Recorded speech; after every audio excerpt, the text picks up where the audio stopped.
Elsewhere, ODM leader Raila Odinga has blasted Deputy President William Ruto over claims that there could be plans to rig the upcoming elections.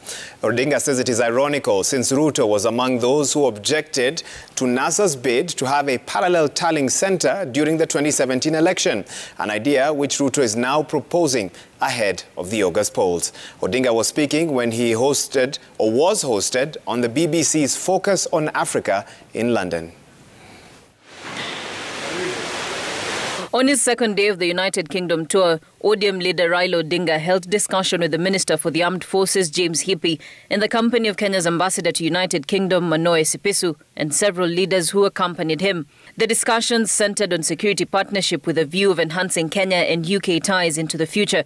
The former premier was later hosted by BBC's Sophia Kenya on BBC Focus on Africa, where he bashed Deputy President William Ruto over claims that there is potential to rig the general election. Odinga says, and I quote, "The Deputy President is being economical with the truth.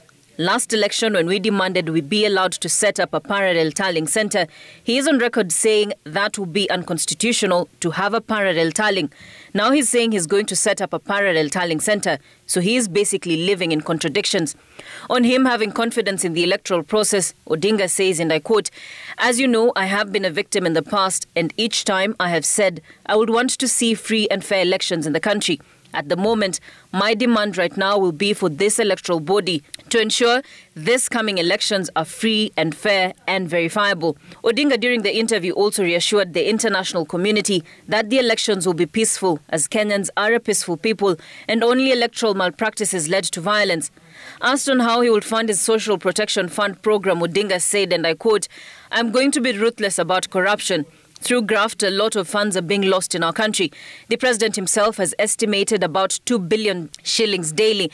That works to be about 780 billion shillings. That is more than what I require." Odinga, who is still in London, is expected to address the international community at the Commonwealth Secretariat and the Royal Institute of International Affairs